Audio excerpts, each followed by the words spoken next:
Number 7. Chesapeake and Ohio number 2716. One of many successful 284 Kanawhas built by Alco for the C&O, the 2716 was used for hauling fast freight and heavy coal trains along the namesake subdivision in West Virginia.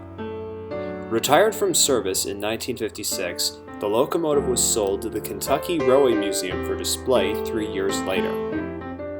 In 1979, the 2716 was leased by the Clinchfield Railroad for their steam excursion program. Sadly, the plans to return the locomotive to service on the Clinchfield were canned the following year, when the Seaboard Airline bought out the railroad. Fortunately, the 2716 was purchased by the Southern Railway after the Clinchfield program ended and moved to the Irondale, Alabama steam shops. 1 year later, the C&O Kanawha emerged in a new dress as Southern 2716. She was made over into a hybrid design of what a superpower locomotive would look like had the Southern purchased one new. Her tender was a marriage of freight and passenger liveries, and she got a centered headlight with a brass eagle on top on the smokebox door. When the 284 entered excursion service on the Southern in the fall of 1981, she proved to be a powerful performer, taking trains of up to 18 to 20 cars unassisted. The following year, 1982, Southern's new superstar was starting to have problems.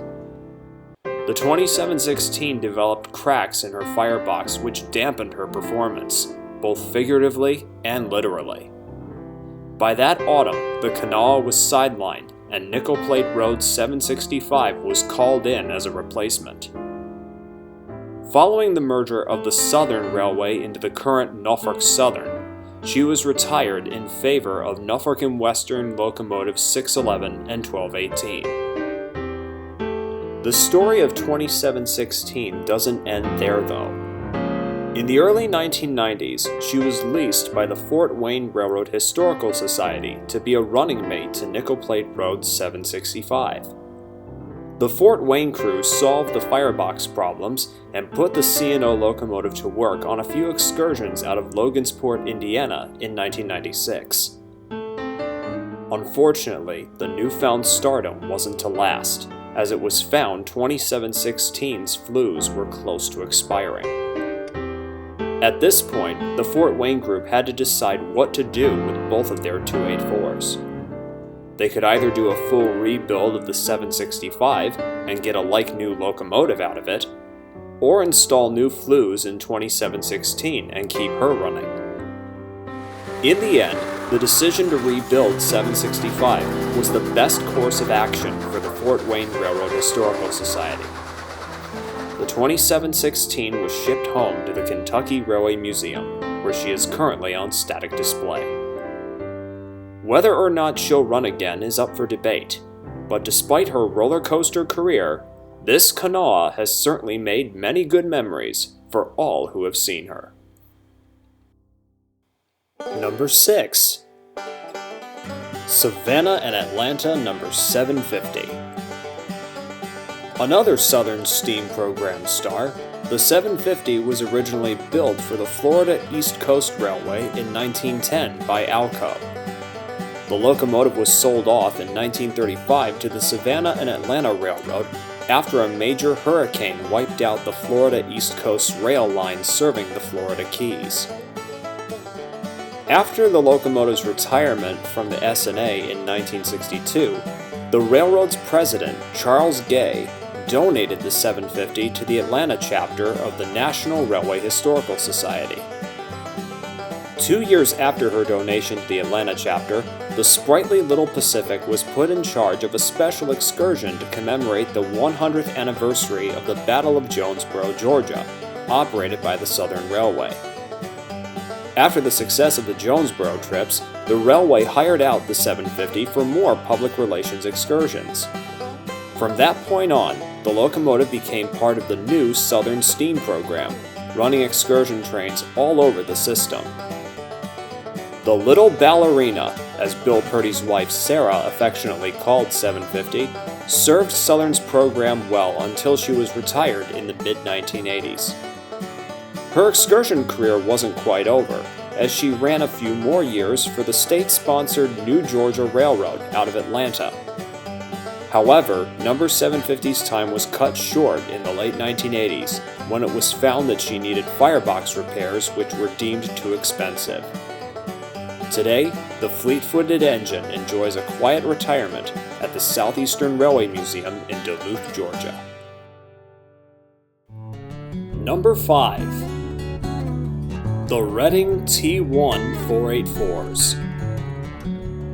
The backbone of the Reading's freight operations until the end of steam, the T1s became even more famous for their work in preservation.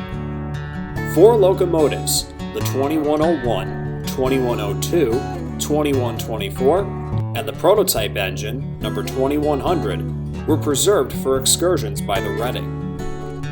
The Iron Horse Rambles, also known as the Reading Rambles, were run from 1959 to 1964, with engines 2100, 2102, and 2124. The 2101 was kept as a standby locomotive, but never run. In 1962, the 2124 bowed out of the program when she was purchased by F. Nelson Blount for his Steamtown, USA collection in Bellows Falls, Vermont. 2 years later, the 3 other T-Hogs were sold off as well. The 2100 and 2101 were sold to Strigel's Scrapyard in Baltimore, Maryland, but held for preservation. The 2102 was sold to Steam Tours of Akron, Ohio, and used on mainline excursions throughout the East and Midwest. In 1985, the engine found itself back in Reading, Pennsylvania for its 40th birthday, and was purchased that same year by Andy Muller, the owner and operator of the Blue Mountain and Reading Railroad. The 2102 was back on home rails after the BM&R acquired more Reading trackage in the area and began running freight service in addition to the excursion trains. 1991 was the last year that the 2102 was operational on the Reading and Northern. Today, the locomotive is in storage at the Railroad Steam Shop in Port Clinton, Pennsylvania. Whether or not she'll be returned to service has yet to be determined. The 2124 moved with the rest of the Steamtown collection to Scranton, Pennsylvania in 1984, and she has been on display there ever since. The 2 other T-Hogs have had their ups and downs as well. In 1975, they were bought by Ross Rowland, who was working on the American Freedom Train project. The 2101 was chosen for restoration to operation, while the 2100 would be a donor engine, providing spare parts. The restoration of 2101 only took a remarkable 30 days to complete, and on April 1st of 1975, the locomotive, rechristened as American Freedom Train No. 1, took charge of the Bicentennial Exhibit Train in Wilmington, Delaware. Between 1975 and 1976, the T1 would swap the Freedom Train with Southern Pacific GS4 Northern No. 4449, more commonly known as the Daylight. After the Freedom Train tour ended at the beginning of 1977, the No. 1 was returned to her original number of 2101 and repainted into chassis system colors. The engine's new assignment was to be the star locomotive of the Chessie Steam Special, an excursion and exhibit train designed to celebrate the 150th birthday of the Baltimore and Ohio Railroad. For 2 years, Chessie 2101 toured the entirety of the Chessie system, but her operating career came to an end in 1979 when she was badly damaged in a roundhouse fire in Russell, Kentucky. The 2101 was cosmetically restored as American Freedom Train No. 1 and placed on static display at the B&O Railroad Museum in Baltimore, where she resides today.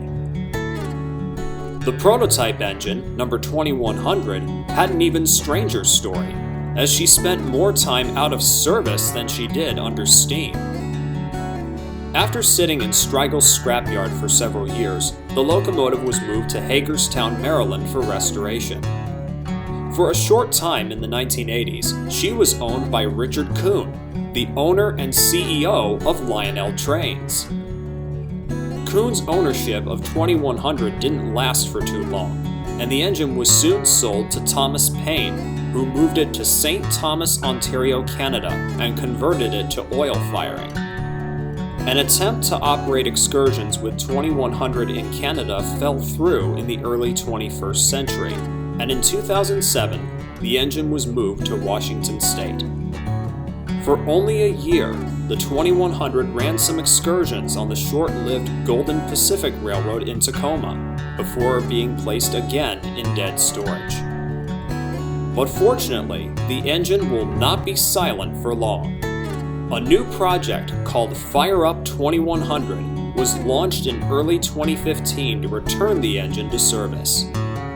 At the time of this production, the locomotive has been moved to the Midwest Railway Preservation Society's ex-B&O Roundhouse in Cleveland, Ohio, and initial disassembly and repairs have begun. The group expects 2100 to be operational within 2 years if all work proceeds as planned.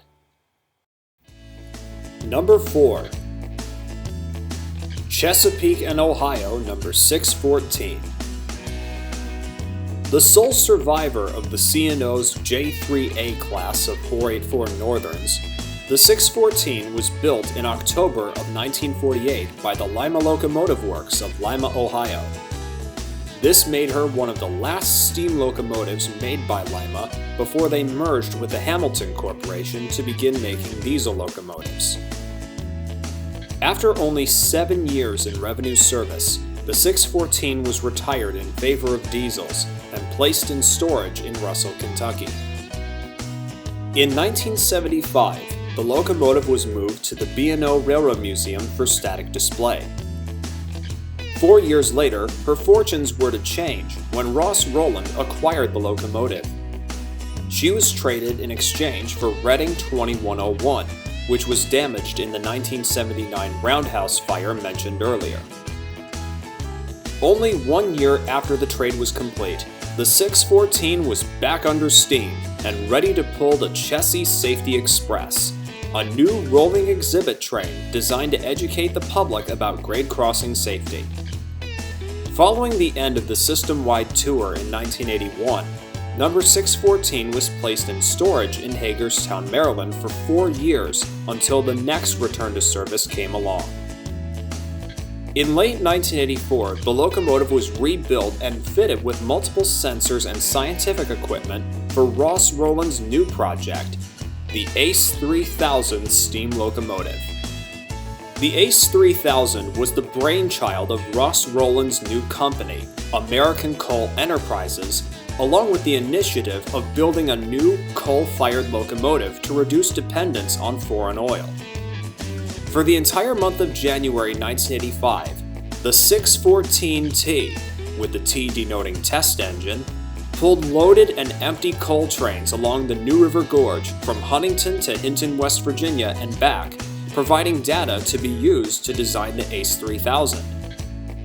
Though the 614 produced great results and put on a stunning show in the freezing weather, the ACE 3000 project was canned when the price of oil lowered and the nation's railroads dropped their support. After another period of inactivity, the 614 was rebuilt again for excursion service. In 1997 and 1998, the locomotive ran special fall foliage trains from Hoboken, New Jersey to Port Jervis, New York, and back. During these excursions, the 614 was allowed to let loose and romp up to 70 to 80 miles per hour with a 15 to 18 car train. Sadly, the excursions didn't yield any further results, and the venerable Greenbrier was again retired. Today, the 614 is on display at the C&O Heritage Center in Clifton Forge, Virginia. She has been repainted into a green paint scheme for the annulled Greenbrier Presidential Express. But chances are possible that we haven't seen the last of this famous engine quite yet.